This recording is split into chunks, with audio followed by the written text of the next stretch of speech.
Hello everyone, this is Raji Deshi. We're going to get started here in a couple minutes.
All right. Hello everyone, and thank you for joining us today for our webcast, How to Complete More Efficient Investigations with EnCase Forensic 8. My name is Raji Deshi, and joining me here today is Rob Batzloff, and we have a special guest from the Guidance Software Training Team, Matt McFadden. Today, we're going to be talking about EnCase Forensic 8. But just a little bit about ourselves first. I'm the Product Management Specialist for the EnCase Forensic and EnCase Endpoint Investigator product lines, and I was previously in market research where I analyzed the digital forensic investigations and endpoint security markets, buyer personas, and competitive landscapes. Now I'll let Rob introduce himself. Hey everybody, thank you so much for joining. My name is Robert Batzloff. I'm the Product Manager responsible for EnCase Forensic and Endpoint Investigator. What is a Product Manager? That's something my mom asks me every time I see her. What I do, I'm very fortunate to do, is get to interact with customers and users of our software and kind of take those requirements back to our home office here in Pasadena and work with the development team to create the best possible solution we can for our users. So I work with everyone from law enforcement to federal agencies to some of our enterprise customers as well to try to find out what we could do with EnCase Forensic to make it as helpful for you, the users. So I work closely with development, I work closely with Raj and his team in the marketing department, and I work closely with Matt, Director of Training. Well, with that, I'd like to hand it over to Matt, who can introduce himself. Hey folks, this is Matt McFadden. I serve as Director in Training. Rob's making the comment because that's a recent move for me. Based out here in Dulles, Virginia, I get to serve you guys by helping develop and deliver training, help you all get your jobs done with EnCase. I'm a retired police sergeant from the Clovis Police Department in Central Valley, California. Served 17 years, honorably retired there. Did forensic cases, on-the-ground field work, search warrant, kicking in doors and seizing evidence, and carrying cases to federal, state jury trials and prosecutions. I have my CFC, my ENCE, also have the CFSR, which is our new incident response kind of host intrusion certification. Been working for Guidance for almost 13 years now. I've been working part-time for 8, and I've been working over 4 years full-time. So I'll leave it at that and let Raj take it back. Thanks, Matt. Great. So right before we get into it, just a couple of housekeeping items. We have our EnCase Forensic product brief along with our digital investigations overview freely available in this webcast. It provides details on our product offerings for digital investigations. It can be downloaded using the resource widget at the bottom of your screen. And as always, we appreciate any and all feedback on our webinars. We ask attendees to complete the survey that is populated in this webcast so we can continue to provide the kind of content our viewers will appreciate and find useful. And part of creating this webinar was to get back in touch with our users and to understand what your experience has been like and what you're looking for in EnCase Forensic. We highly value your feedback, and we use it continuously to improve our products. At the end of this webcast, we'll have a Q&A session. If you have any questions during the presentation, please submit those questions using the Q&A window on your screen, and we'll address as many questions as time permits at the end of the webcast. We're excited to get to your questions and we're excited to get your questions answered, and it would be helpful for us to understand what version you're using so that we have context. For any unanswered questions, guidance can be contacted at experts@guide.com, through our website, guidancesoftware.com, or by calling 866-229-9199. Now, for those of you unfamiliar with Guidance Software, we're the makers of the EnCase product line, and we invented the space of digital investigations in 1997. We're also the makers of EnCase Forensic, a forensic software solution designed for corporations and government agencies to perform digital investigations in a forensically sound manner. The product was built with a deep understanding of the digital investigation workflow and the importance of maintaining evidence integrity. EnCase Forensic meets the needs of both experts and new forensic investigators. It enables the investigator's ability to perform deep forensic analysis, which ensures confidence in findings due to our disk-level forensic capabilities and court-proven results. I'm now going to play a recorded walkthrough of Rob demoing EnCase Forensic 8, but please feel free to ask any questions along the way. Once that's complete, I'll introduce Matt McFadden's portion of the webinar, where he'll be covering new customer-driven features that have been put into the product. Features that have been implemented into the product have been the direct result of listening to the feedback of our customer base in order to help them solve their cases easier. Once that portion of the webinar is complete, we'll move on to a live Q&A where Robert and Matt will answer any questions you have on EnCase Forensic. Any questions that we cannot get to, again, we'll be sure to follow up with you once the webinar is complete. Now let's get started with Rob's demo.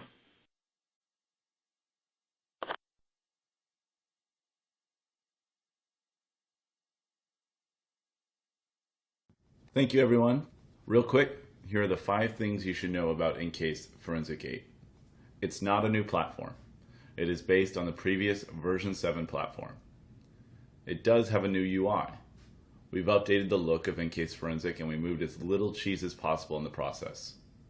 It's backwards compatible with version 7. This includes cases, report templates, conditions, filters, and all of your in-scripts. We've added 3 new features: pathways, which are investigation workflows, integration with Project Vic, and a new HTML reporting option, as well as several new improvements and a couple favorites from older versions of EnCase Forensic. The most important thing is that these features and improvements in EnCase Forensic 8 are driven specifically by customer feedback. To do this, we took to the message boards, to the classrooms, we sat in on technical service calls, and traveled to customer sites both large and small. We did everything we could to gather what our customers thought would make EnCase a more effective solution for them. In this demo, I'm going to walk through some of the UI changes you'll see in the version 8 release. I'll explain pathways, I'll demo our integration with Project Vic, and show you the new HTML reporting feature.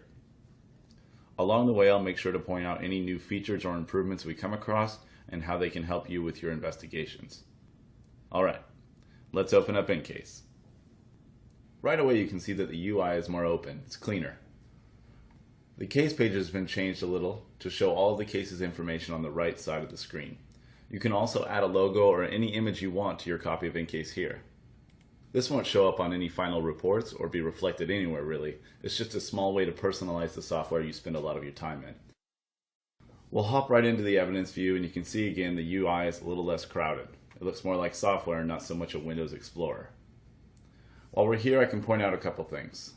The vague and confusing secret triangle menus have been removed. The triangles have been replaced with new icons and their functions made a little clearer. The help menu is just that. You can access help documentation, activate a license, and see more about your copy of EnCase. The second triangle is now a gear and contains some advanced features, and the third triangle is now a hamburger menu that will let you save or print the table and change its spacing. The split view mode is still here, but we've removed the wording to make a little bit more room in the toolbar. The zoom icons have been removed. That functionality can be done holding Control and scrolling with your mouse. Disk view has been added to the evidence view, making it a little easier to find. Alright, let's look at the entries view now. I think the first thing to mention here is that the fourth pane is back. From here you can manage and run all your conditions, filters, and in-scripts. EnCase Forensic 8 will also launch with over 50 default conditions included. There are a couple new columns. We'll see them later in the demo, but the Is Bookmark column, which was a requested improvement on the Guidance Support Portal, tells you if an item has already been bookmarked, and the hash set names column, introduced in 7.12, displays the name of any hash sets an item might be included in. And quickly, if we look under the View menu, we'll see we changed the name of Records to Artifacts and also added to the toolbar the Pathways shortcut. And while this would make for a very clever and smooth segue into talking about pathways, I really quick want to highlight a few returning favorites. Persistent blue checks and multicolored sweeping bookmarks are back. So let's just demo both of those really quick. We'll go in here pretty deep, find ourselves an entry to blue check. Blue checks will persist between views and after you leave and return a case. And I'll use this same entry to demonstrate the sweeping bookmarks. Highlight a section of raw text, bookmark it, and then once the menu opens, double click the color you want to choose, select the foreground and background, and you can do this with multiple layers in order to highlight different items in the same string. And there goes the Is Bookmark column, a little freebie demo. We'll do the second string here, different color.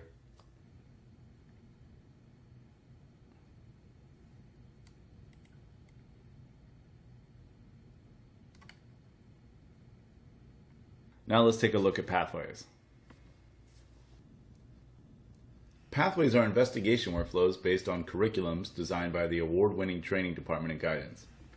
Pathways will help junior examiners, as well as those unfamiliar with the current EnCase forensic UI, move quickly and effectively through an investigation. EnCase can easily be considered an expert's tool, and I know the first time I launched it I was slightly overwhelmed with what I was able to do. Pathways are designed to help the examiner jump right into EnCase and make the most of it. And like I said, this isn't just for the new EnCase user. There are a lot of people who tell me that they still use 6 mostly because they don't know where the heck anything is in 7. And it's my hope that Pathways will limit some of that frustration. Each step in a pathway is a clearly worded link that takes the guesswork out of navigating an unfamiliar UI. And they're 100% optional. It is not our intention to tell anyone how to use EnCase. If you know what you're doing, we'll do our best to stay out of the way. You can reach Pathways from 2 places, from the home screen and from the Pathways drop-down in the toolbar menu. EnCase Forensic 8 will have 2 pathways in its first release. A full investigation pathway that will help an examiner investigate a case from start to finish, and a preview or triage pathway that will help the examiner quickly create a case, do a quick analysis of their evidence, search and report their results. Each section of the preview triage pathway is designed to be lightweight and fast, helping you to quickly review evidence and share your findings. We'll use the full investigation workflow to demonstrate details about the pathways. In the header of each section there is a question mark icon that will pop up helpful information for the examiner. Details about the section's contents will be displayed in these pop-ups. View Case. This section will only appear when there is an active case selected. Clicking the case name will take you to the case's case page. Let's get started. This section covers the steps an examiner should follow prior to processing their evidence. In this section, they can create a case and add evidence to that case. We have added 2 helpful end scripts to the product, Audit Drive Space and Determine Time Zone, that will help the examiner better prepare their evidence prior to processing. The final step in this section is a link to the Case Hash Library menu, where the examiner can quickly add an already created hash library to their case. Process your evidence. This section will allow the examiner to process their evidence with one of 6 different processing profiles as well as a custom option, the latter taking them straight to the EnCase Processor Options menu, where they can determine their own processing settings. The question mark icon in the header shows the examiner a breakdown of each of the included processing options. All of these options are also included in the release notes and user guide. What are you looking for? This section will help the examiner quickly narrow down their evidence using filters and other search options. And finally, create a report for your case. This section lets the examiner create a report using the available report options in EnCase, including the new HTML triage report. So those were pathways. Now let's talk about Project Vic. A quick recap if you're not familiar with Project Vic.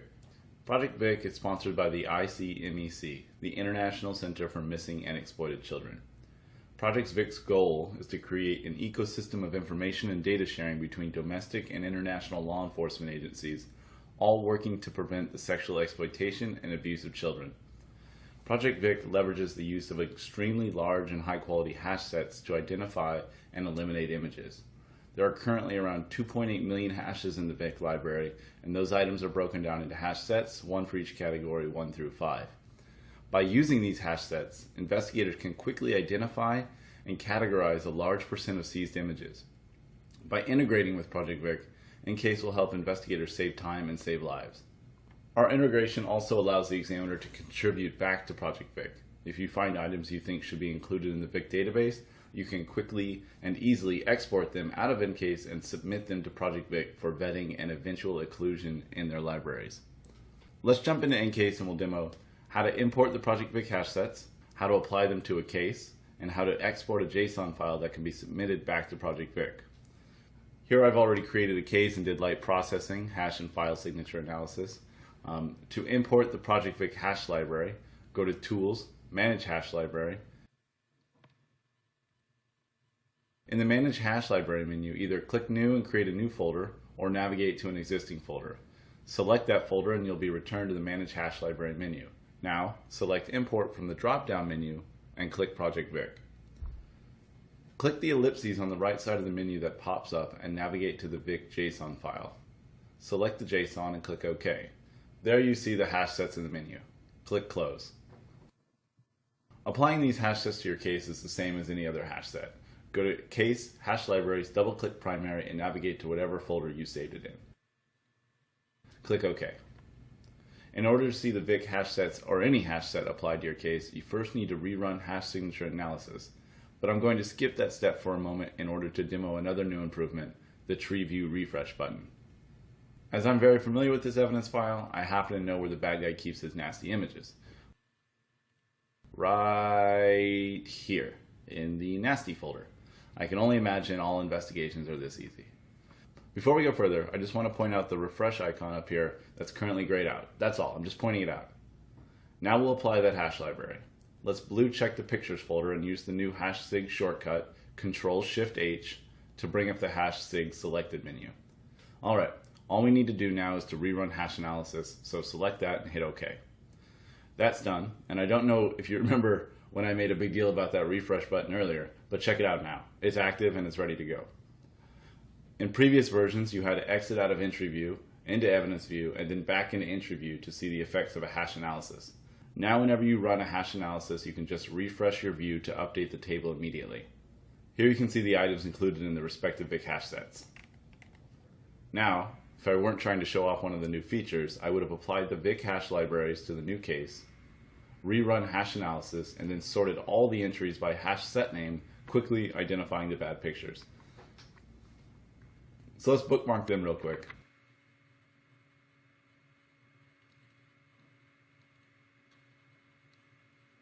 And the is bookmark column is updated, so great. But outside of helping you with your personal backlog and your department's caseload, this integration will allow all EnCase users a chance to help Project Vic in their mission. We've worked with Rich Brown at Project Vic and some of the talented folk at Griffi to make it easy to export items from EnCase and import them into Griffi or directly back to Project Vic, expanding on their already massive database. The more examiners that submit back to Vic, the more effective a tool Vic will become at stopping some of the terrible stuff out there. Exporting items out of EnCase is easy. Blue check any item you think should be added to the Vic database. Go to Entries and select the Export Project Vic files. You'll need to select where to save the export and then include any contact information you feel necessary. This information will be included with your submission to further create an effective network of information.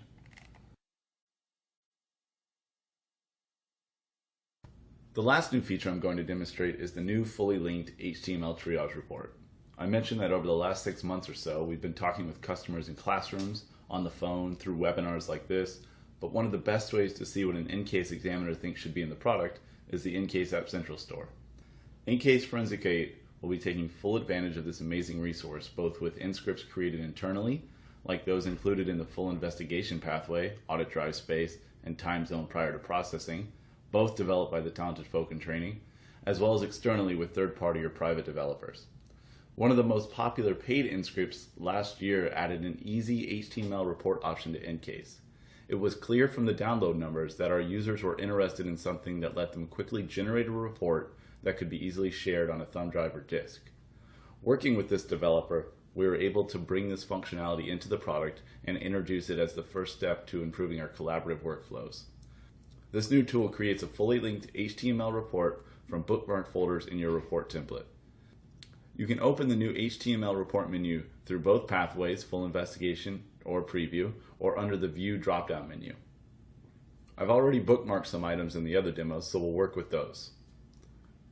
Each bookmark folder is a separate report section linked together by a table of contents. You can add a section by blue checking the box left of its name. This adds it to the table of contents, previewed on the right side of the menu. Above this table of contents is an image, one you can change and will be included in the generated report. Each report section can have an associated custom formatting or be formatted automatically. By default, all sections are set to auto, but clicking the column will let you choose the formatting. You can edit, add, or delete the different formats in the option menu here. For example, I'll update the image format to include SHA-1 hashes, as well as the name of any hash set that the item is included in. I'd love it if we were able to gather some of the templates you find most useful and include them as options in future releases. I'll apply my updated image formatting and then we'll generate the report. Before generating the report, you can select whether you want to open the export path and/or open the report itself. The latter will open the report in your default browser. If you want to share the report, you just need to open the export path, take the files there, and copy them to a thumb drive or disk. Your logo and case information is on the first page, and you can click through the different bookmark folders you chose to be included in the report. By default, each bookmarked item includes a separate item report with comprehensive information on that item. Clicking the report link will take you to a different page for more information. In the end, it is a simple way to share your investigation without some of the more pedantic steps of generating a final investigation report. I think that covers most of the new stuff in EnCase Forensic 8. New UI, pathways, Vic integration, blue checks and bookmarks, entry view refresh button, and the new reporting option. We've also updated our Firefox support for version 32, added a couple more file types, and fixed some bugs that caused EnCase to crash. All of this information can be found in either the release notes or the user guide. Hopefully these new features and improvements demonstrate our commitment to bringing more of your feedback into EnCase. You all know this software better than anybody, and we really appreciate your time today.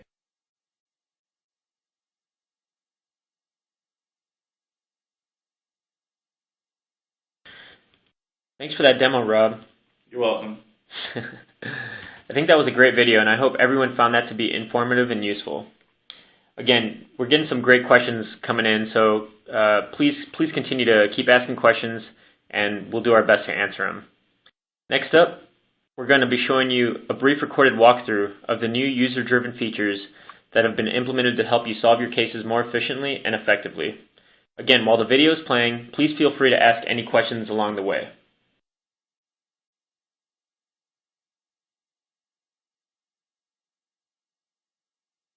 All right, folks, this is Matt McFadden, Director in Training with Guidance Software. I want to show you some of the features here within EnCase. We had talked about pathways, and we mentioned the full investigation. That is a really nice methodology workflow to show you how to work through your cases. But if you don't like that, create your own. Pathways, create new. Here's all the options you have. If one of them is not there that you want, you can add the option, name it, and browse to it, and you can see there's a lot of options for in-pack, in-scripts, in-conditions, filters, and you name it. So it's really nice to build your own. I'm going to go ahead and cancel out of this and move on to the next one. I have a case here, kind of a corporate fraud, embezzlement, all kinds of stuff going on in this investigation here. We could launch keyword searching from evidence processing, but I'm going to simulate launching it here by blue checking, which will light up our raw search selected option. Now you would typically do a new one or launch an old set of keywords, but I've already made a set here for you. I'm going to show you what they were, and we would click OK to run them. Well, they have already run in my case, so I'm going to come out here to view keyword hits where they'll populate. once they're done. And you can see I've got items in here that are the keywords, and they've hit by the items that they're in. And that's kind of what it was with version 7 and early version 8. But we've been listening to you, okay, and what you need for your cases. Now we have a thing called hits. I'm going to focus on the Liberty Mutual keyword hit. I'm going to click on hits, and what that's going to do is load another view where inside the table view now, one of the columns that I've spread out here is the ANSI preview. And you can see I can click through the items. I've got a lot of data left and right to see, and as I click on the item, I could see it in context related to the data around it. So I could right-click, bookmark as raw text or whatever I want to do, or bookmark the file. Now to take you to the next feature here, is you can see I've landed on this file amy.txt, and I've got some kind of beneficiary change. I've got some sort of policy number. So I might want to go look at the file. A quick right click, go to file, and I'm there in context in the evidence related to what's around it. I'm in the folder. I see the items that are near this file of interest. Another option in EnCase is I might want to see if there's any files of that name. So I can set include everything. I've got to sort by name, and I'm going to click in here and type Amy. A little bit of scrolling, and I find my file of interest, but I find a link file, okay, indicating that it was opened. If I go out here, I'm actually looking for this data structure here that I went ahead and have it swept there just to help us have our eyes on it. This structure here is the stored dates and times inside the link file, but therefore the target file that it opened of the created, accessed, and written dates and times. Now before, you would click Decode tab if I want to decode this as Windows dates and times, but I'm just going to click on this guy, give it a double click, and it slides open. You can see the decode is now over here. I have a bunch of options of how I want to decode this highlighted data. I'm going to come down here to dates and do a Windows date and time, and you can see now I have a nice workflow of highlighting, choosing how to decode, and there's my decoded item versus this area going away. I'm going to go ahead and right click and bookmark this data structure. I'm going to put it inside of a bookmark folder. I'll call it link file evidence, and I'll drop it in there. And the nice thing is this highlighted 24 bytes of hex value over here that I've decoded as a Windows dates and time. When I come out here and look at view bookmarks, there it is, and it tells me how it's been decoded. Now let's move on to a couple features in our evidence processor. If I want to force evidence processing on an item, I'm going to go ahead and just collapse up the data here, and I'm going to go right click process. I'm going to force the processing on this Philips laptop or the logical evidence file of it. I'm going to verify it is on that item, and the one feature I'm going after is all I have to do is blue check Internet Artifacts, and the other one is in Windows Artifacts Parser module, and if I click inside, it's the shell bags parsing. I'm going to go ahead and I could go ahead and let these launch, but I already did, just to make time go faster. But I click OK and they would run, and the results are going to come back under View Artifacts. Now the first addition we added to is the parsing of the Firefox Cache to structure. The old structure in Firefox, data was kind of stored separately. Some files were embedded into others. Now it's this cache to structure, and I'm going to go ahead and collapse these up to get into the Mozilla cache. The data in here are separate files, and there's also an index file that helps track. And I'm going to go out and try to pick a file example here. Here's one. And what we're looking at is the data within the file. We actually have the logical data. Let me show you here. Is here. This is our cache file.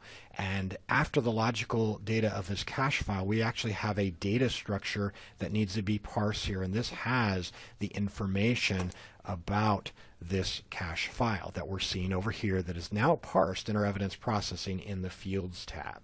So it's a very nice structure support built into our evidence processing that you don't have to worry about finding. There's the offset in here and beginning and how big the actual logical data of the cache file is, but we now support the parsing of this structure here and all the values that we break out in the fields, and it'll render these for you inside the Internet Artifacts.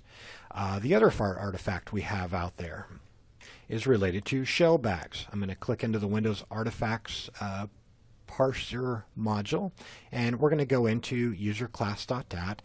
This is data related to bag MRU and the bags file. You can manually navigate these and find the node slot ID and parse all the data out. And long story short, this is amazing data about folders and the settings and display for those folders, and it grabs extra data we're going to see here. That's really nice, and we now support the parsing with the evidence processor in this module. I'm going to click into one example here, and I'm just going to focus on the folder Sun, where I have some of the GUI folder information or the shell information stored in bags and registry that are now parsed out. You can see in the fields, I have the node slot ID clearly identified. MRU index lets me know that this was the last folder opened at this level. If I had multiple folders inside this folder, this would tell me it was the last one open. There's a shell bag path in case you need it, but I have a registry creation date and also a date if it is the ladder of the folders within a folder being opened.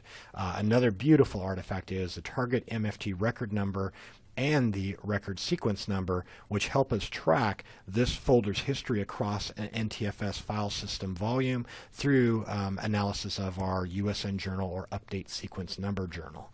We cover a lot of this in a few of our classes.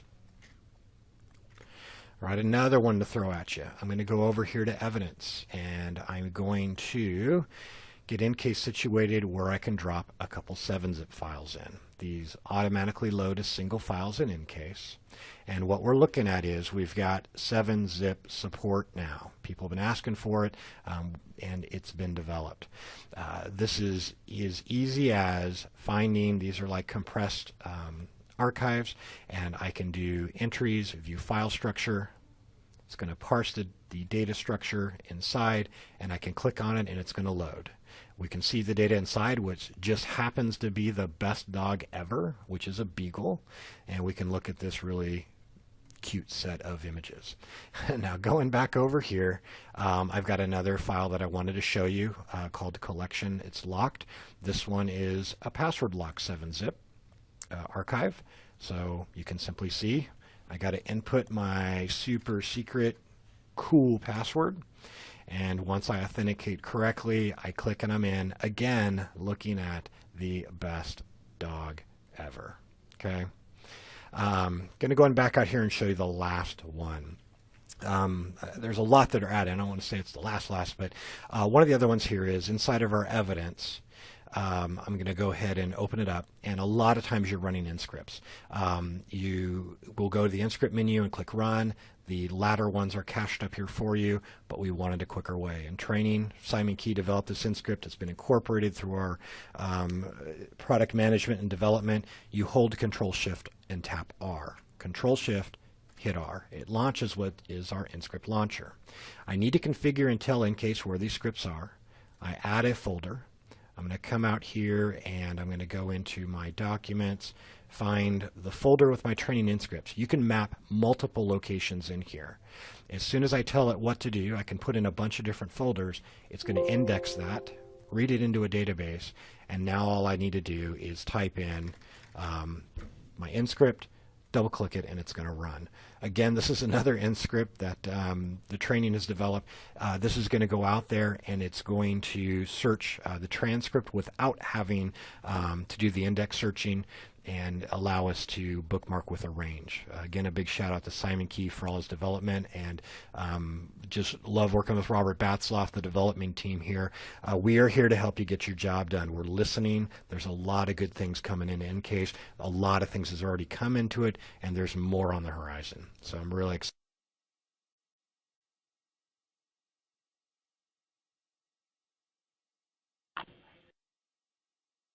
Thanks, Matt. That was a great walkthrough of our news features in our upcoming release. Is there anything else you wanted to add now that we're back live? Hey, yeah, first I'll apologize for cramming all that in. I'm trying to make it very direct and efficient for all the stuff that Robert Batzloff and his team is adding in. Second, I can't stress enough, I've been there in the trenches with you guys out there doing these cases. I understand what the backlog is. I've worked priority cases, especially child cases, where there's a lot of stress on you to find the bad guy or find the bad stuff. And you want to get it done right. You want to get it done efficient. I don't want to sound negative related to our tool, but don't accept our tool if it's not working for you. Let us know. Give us feedback.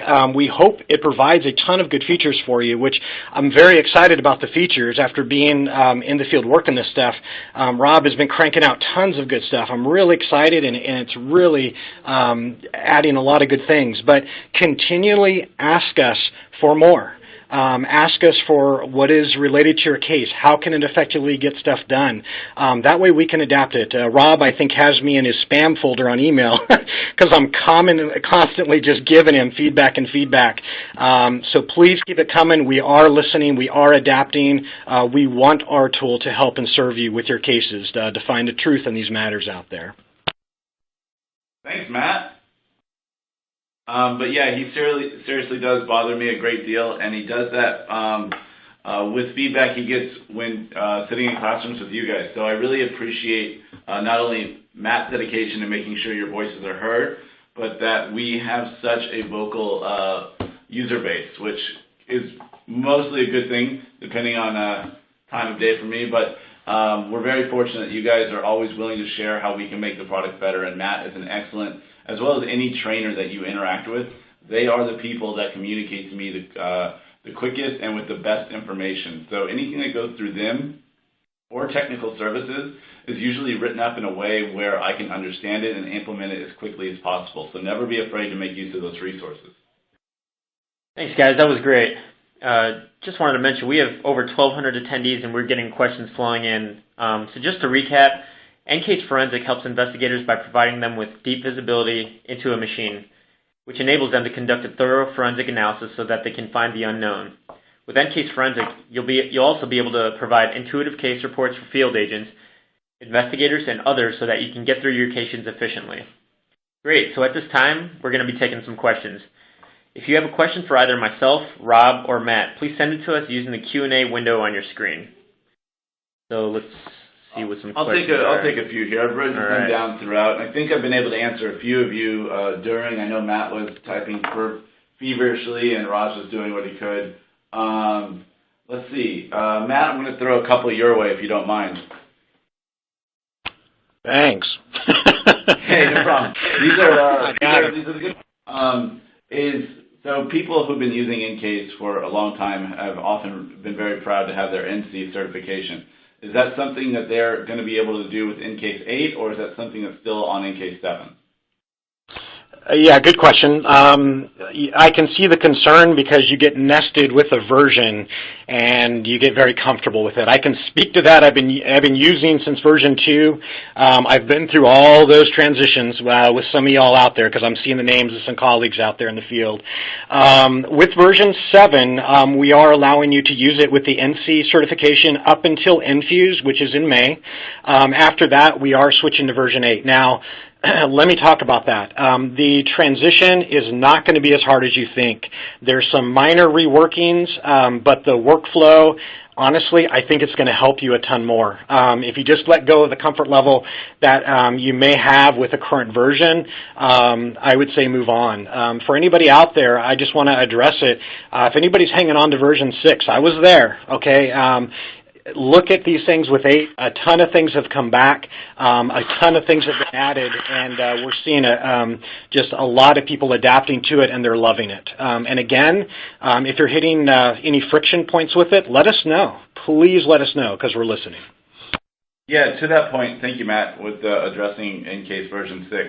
I know there's like 1 or 2 people still using it. The rumor has it. So one of the favorite things I like to do with those still using EnCase version 6 is, and you can do this in the QA here, I'll review it later, is if there's a certain use case or workflow that you feel that when you first tried 7 you were unable to use or unable to do using EnCase 7, I'd love to hear what it was so that I can go back and work with Matt and see if it's doable now in the later releases of 7 or in the new release of 8. Another question I had, and this is an easy one, what version of the software were we using in the webinar? My walkthrough was the first release, so 8.01, and I believe Matt was working in a beta build of the upcoming 8.04 release. Is that right, Matt? Affirmative, 8.04. Yeah, and so to follow up, a natural follow-up, really, when does that come out, Rob? Will be done in-house around March 16th, and it will be sent out to emails shortly after with the help of Raj and his team. Let's see what else we can answer here. We got another one. What is guidance doing about mobile support? Thanks, Raj. I love this question. What we're doing is working on it. By that I mean we should have something very positive and exciting to announce at EnFuse. The yearly conference that used to be called CEIC, now EnFuse. We have been working on updating our mobile support now for a little bit. We know that it is a main pillar of forensic investigations, both in the legal or law enforcement and corporate side. So this use case has not been lost on us, and we are working here to make sure that EnCase is going to be able to support your mobile investigation needs. So either after EnFuse or right before, there should be a barrage of information regarding how we're going to handle mobile support in the future. So thank you for that. I don't know who asked it, but thank you for bringing it to my attention, Raj. Since I mentioned EnFuse, somebody asked what kind of EnCase forensic sessions are planned for EnFuse. I know the NC prep, et cetera.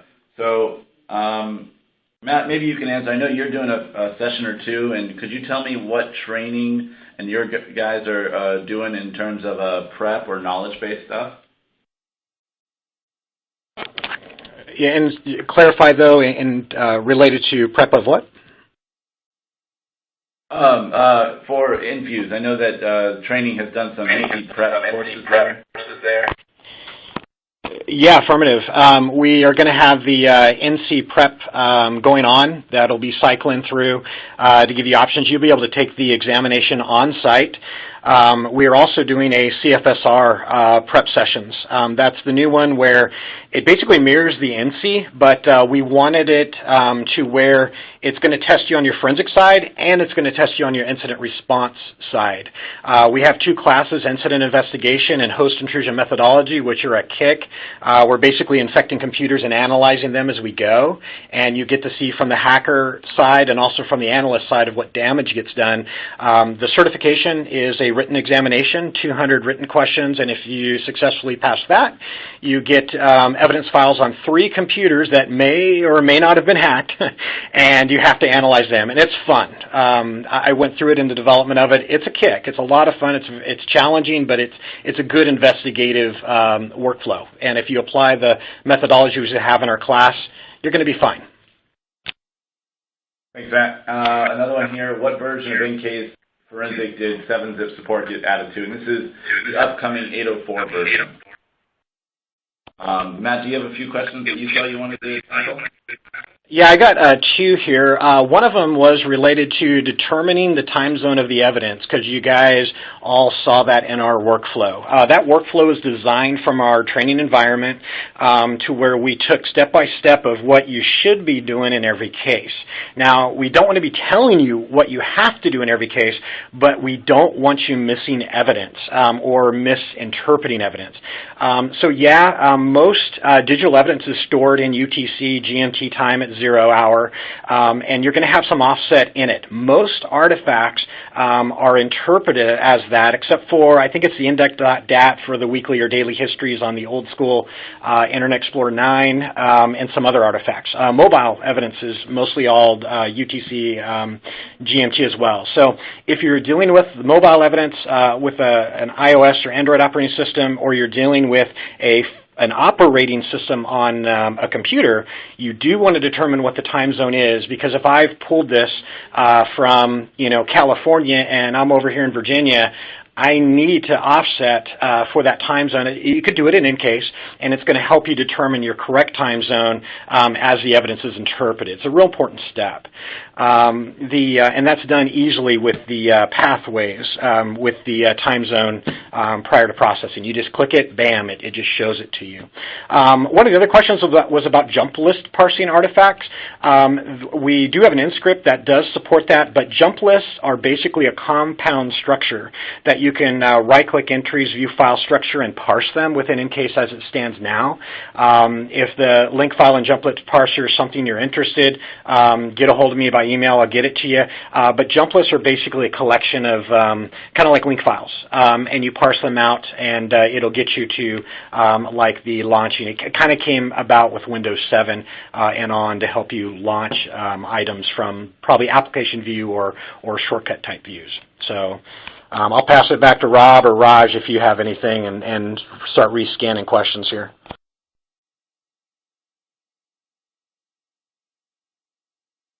Oh, you talked. Thanks, Matt. You mentioned InScript, and I want to mention those very quickly. InScript is, I'm sure most of you know this, a proprietary language that allows our development team as well as our customers to create custom tools within EnCase. And so just I wanted to highlight EnCase App Central, where we make available almost everything we make in-house. Our training team does a lot of excellent work. Matt just brought one up. The prolific Simon Key has several must-have InScripts on the page. You can reach it through guidancesoftware.com. We're currently redoing the UI, so it should be a little bit easier to browse and search through. And all the apps on there are 100% free. We're pretty excited that we got the relaunch coming, but InScripts have always been a big factor in what made EnCase a bit more of a user-friendly tool. What else do we have here? Mac support, that's always a great question. You're right. Criminals as well as CEOs, not always separate, are using Macs a lot more often, and so doing forensic investigations on those has become crucial. We have slowly but surely progressed with our Mac support. I think we updated Sierra artifacts in 8.02 or 8.03, but next year not even next year, the end of this year, it's going to see a real push in Macintosh, mostly because they are threatening to introduce APFS. I know the beta code's out there, but that's going to be a big shift for how we investigate Apple computers. So APFS is a big iceberg we have ahead of us. We're looking forward to tackling. There's a couple compression types that we're looking to get through at the end of the year, as well as the infamous and very slippery File Vault 2 support. Deadbox File Vault 2 decryption has come up a lot when I work with investigators, and that's something we're aiming to have done by the end of the year, or at least early next year. We are not ignorant of its value. So that falls a little bit into a conversation about decryption support. Since 8.01, we've updated decryption for semantic endpoint encryption. We have BitLocker's XTS AES algorithm coming up in a couple releases. But our decryption, every release or so, will see some kind of support or attention. We know it's a huge determining factor in EnCase's value and something we strive to keep at the top level. What else do we got here? If I can chime in, Rob, related to the Mac stuff. Yeah, just the Mac stuff. A lot of people don't initially, think, oh, let me go to EnCase for Mac. We want to dispel that myth because if you get through one of our Macintosh forensic courses, you'll be shocked at the development that has been put into with the Macintosh HFS plus file system, the parsing, hitting the catalog file, the alias, the plist parsing. We also have NSKeyed archive structure parsing within our plist ability. We also support the DMG files, sparse image, sparse bundle. There's a ton of stuff that we can do with Mac evidence. So please don't hesitate to inquire into that or to see what we can do. And Rob is right.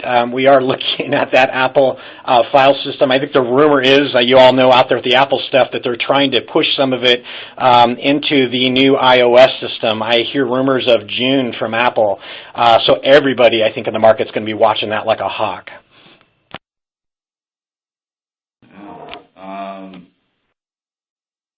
Matt, do you have anything else? I'm going to cruise a few more questions real quick. Oh, I'll get to one, Matt. Yeah.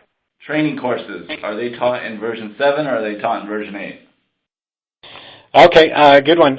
We made the transition as soon as version 8 hit the market. We were furious workers over here, and I was managing the curriculum development at the time, so I think my gray hair or lack thereof might be a sign that, yes, we have transitioned all of our classes to version 8 curriculum, and we're actually just going through a recent update to catch up to the 8.03 and 04, the most recent releases.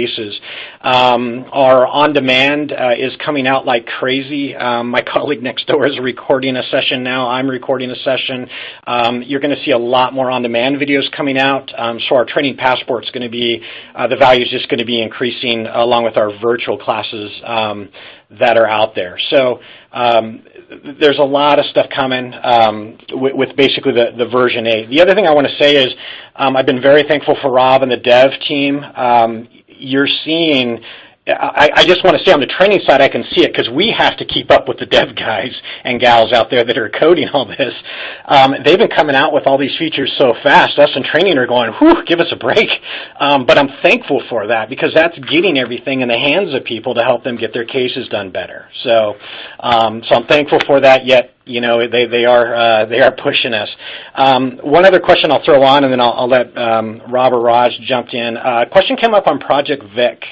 Does the private industry have access to it?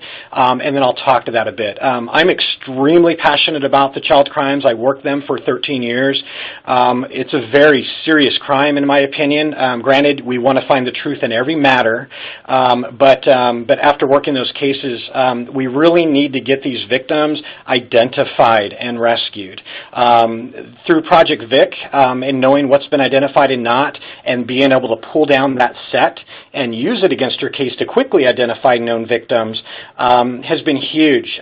Richard Brown's been phenomenal, but he's given us recent feedback that through the integration with our tool, a lot of things have been increasing with the submissions to them. Now, related to the law enforcement versus private, some of that stuff is protected as far as being able to acquire the database sets and submitting the database sets. They have to be very fine as to what is put into their system, and it's very protected what information goes out, because it's basically contraband information or data about these very serious private images that law enforcement is using to track these down. But the funny thing is, though, even if you're not using the Project Vic integration, if you're just a corporate investigator, you can use the Project Vic functionality in our tool as a completely separate hash analysis function.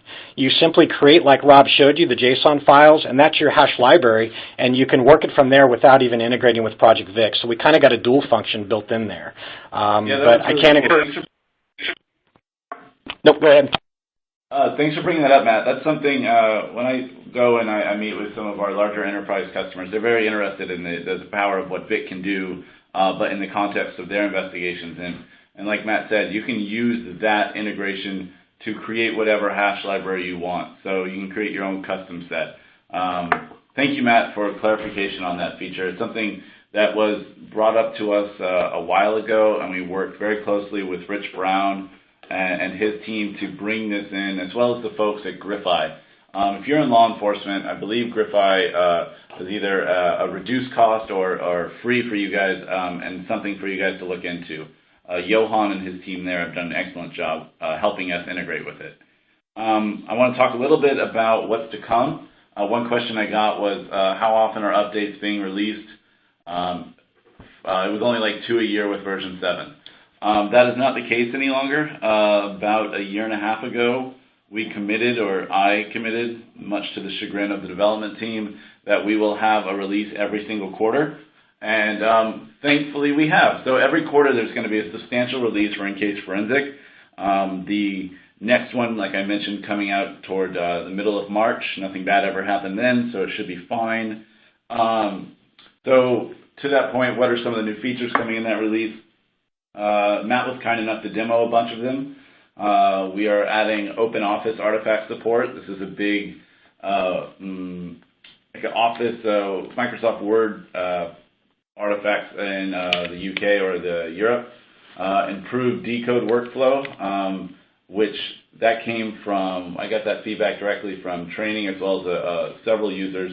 We're really happy about that. InScript Launcher, one of the most popular of our apps on App Central, 7-zip support, and then what do we have coming out for the rest of the year? Like I said, Infuse, you'll hear a lot more about mobile.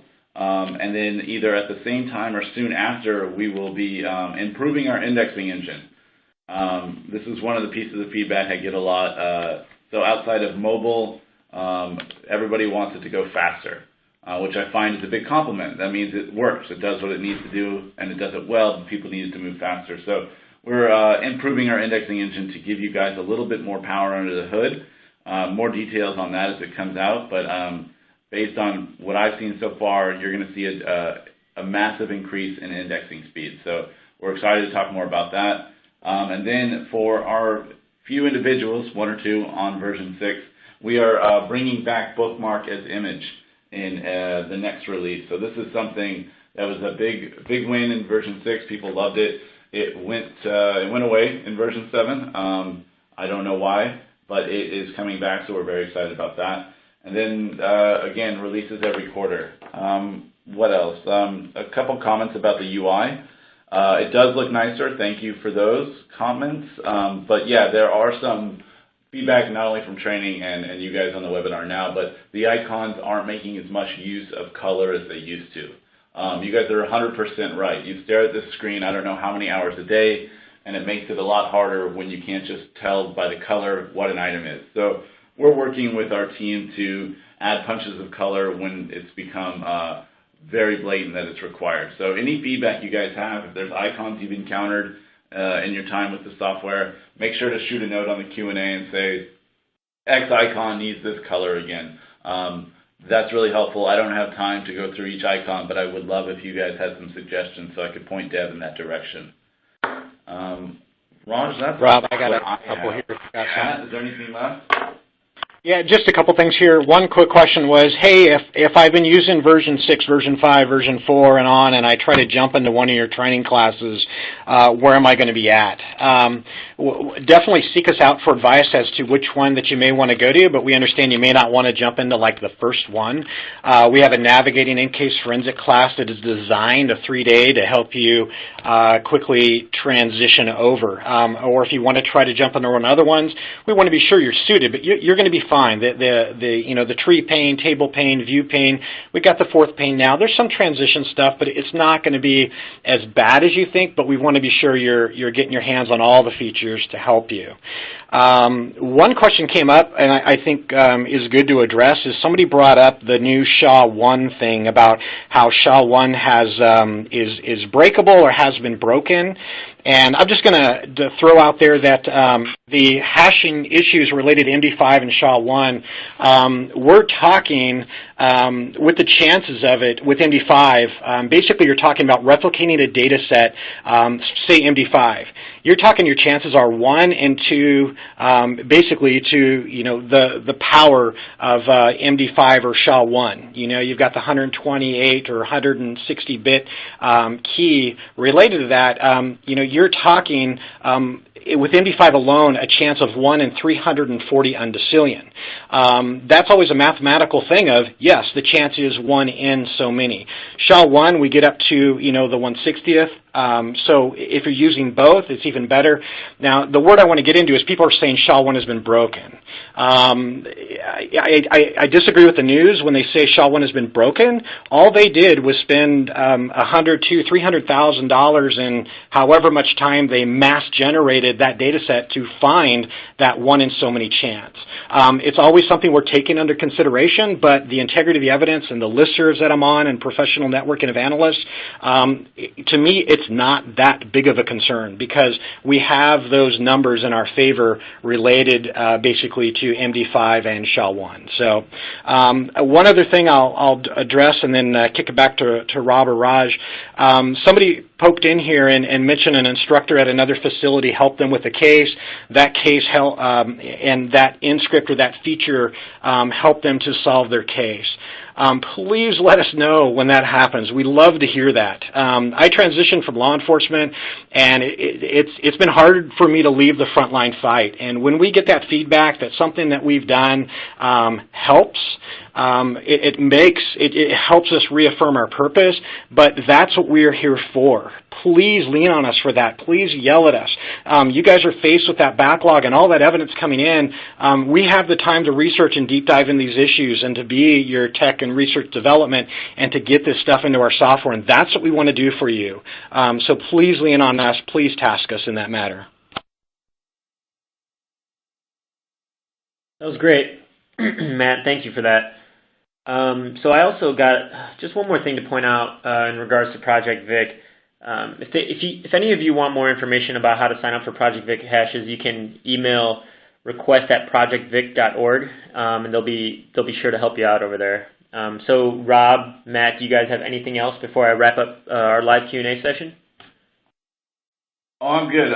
For the answers that you guys, if something didn't get answered or we weren't able to reply to you, what we do is we take all these questions and then we do our best to get through them over the next week. So hopefully you'll get an email directly from Matt, Raj, or myself, being able to maybe walk you through some of your questions or get you the answer you need. Thanks, Rob. So, once again, I hope everyone found this webinar helpful and informative. Please don't forget to provide us with your feedback on today's webcast using the survey populated on your screen. Oh, sorry. Go ahead. Sorry to interrupt, Raj. No worries. If you missed it or you loved it so much you want to share it with your friends, where can they find this webinar later? So this webinar is going to be posted on our the resources page of our website. It'll be posted this afternoon.